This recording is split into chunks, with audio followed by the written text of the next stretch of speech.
এবার স্বপ্ন পূরণ হলো মুসলিম জাতির। নতুন খবর শুনল পুরো মুসলিম বিশ্ব। এবার পবিত্র কোরআনের কাছে সরাসরি মাথা নত করেছে সমস্ত আধুনিক বিজ্ঞান। আধুনিক বিজ্ঞানের বড় বড় বিজ্ঞানী ও গবেষকরা পবিত্র কোরআনকে বিশ্বের অন্যতম আশ্চর্যকর বিষয়বস্তু হিসেবে তুলে ধরেছে। প্রিয় দর্শক, পবিত্র কোরআনে 1450 বছর আগে যে কথা বলা হয়েছিল সেই কথাই আজকের এই আধুনিক বিজ্ঞান নতুন করে গবেষণা করে প্রমাণ করেছে। আপনাদের কাছে একটি গুরুত্বপূর্ণ প্রশ্ন, আপনি কি কোরআনের পক্ষে নাকি আধুনিক বিজ্ঞানের পক্ষে? অবশ্যই কমেন্ট করে জানাবেন। বেশি কথা না বাড়িয়ে শুরু করি আজকের ভিডিও। আজকে আপনাদের জানাবো পবিত্র কোরআনের কাছে কেন মাথা নত করল আধুনিক বিজ্ঞান। যে আধুনিক বিজ্ঞান সবসময় কোরআনকে অস্বীকার অবমাননা করে এসেছে, সেই কোরআনের কাছেই বিজ্ঞান আজ মাথা নিচু করে আছে। প্রিয় দর্শক, আমরা সকলে জানি সূরা ফুরকানের 61 নং আয়াতে বলা হয়েছে চাঁদের নিজস্ব কোনো আলো নেই, চাঁদ সূর্য থেকে আলো গ্রহণ করে। কিন্তু আধুনিক বিজ্ঞান এই কথাটি অস্বীকার করত। এখনকার আধুনিক বিজ্ঞান কয়েক বছর আগেই জেনেছে চাঁদের সত্যি নিজস্ব কোনো আলো নেই এবং তা প্রমাণিতও হয়েছে। 2 নম্বরে, পৃথিবী দেখতে কেমন?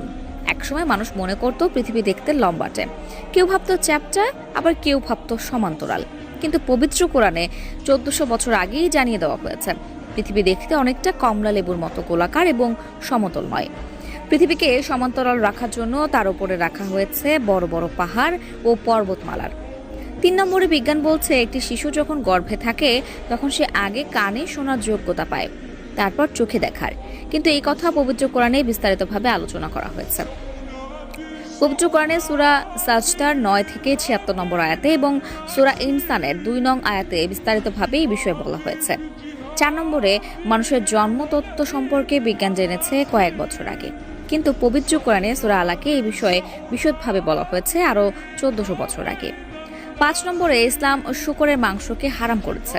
বর্তমান আধুনিক বিজ্ঞান শূকরের মাংসকে হার্টের জন্য খুবই ক্ষতিকর বলে প্রমাণিত করেছে, যা মানুষকে যে কোনো সময় হঠাৎ মৃত্যুর দিকে ঠেলে দেবে। 6 নম্বরে, ইসলাম মদকে হারাম করেছে। চিকিৎসা বিজ্ঞান বলছে অতিরিক্ত মদ্যপান লিভারের ক্ষতি করে। 7 নম্বরে, বিজ্ঞান কয়েক বছর আগে গবেষণা করে জেনেছেন লবণাক্ত পানি মিষ্টি পানি একসাথে মিশ্রিত হয় না, কিন্তু পবিত্র কোরআনে সূরা ফুরকানের 25 নং আয়াতে কথা বলা হয়েছে 1400 বছর আগেই।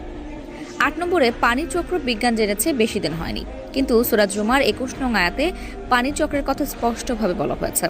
9 নম্বরে, আধুনিক বিজ্ঞান যে বিগ ব্যাং থিওরি আবিষ্কার করেছে তার বয়স মাত্র 40 বছর, কিন্তু পবিত্র কোরআনে সূরা আম্বিয়ার 30 নং আয়াতে সম্পর্কে অনেক আগেই বলা হয়েছে।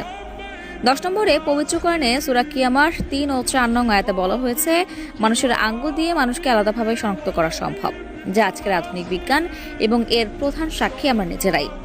আজকাল সমস্ত ডকুমেন্টে প্রত্যেকেই আমাদের নিজেদের আঙুলের ছাপ ব্যবহার করতে হয়। মূলত এই বিষয়গুলো থেকে আমরা বুঝতে পারি মহান আল্লাহ তাআলার বড়ত্ব এবং তার মহত্ব। তিনি এই বিশ্বজগতের মালিক এবং তিনি আমাদের সৃষ্টিকর্তা। আল্লাহ তাআলা আমাদের সকলকে নেক আমল করার তৌফিক দান করুক, আমিন।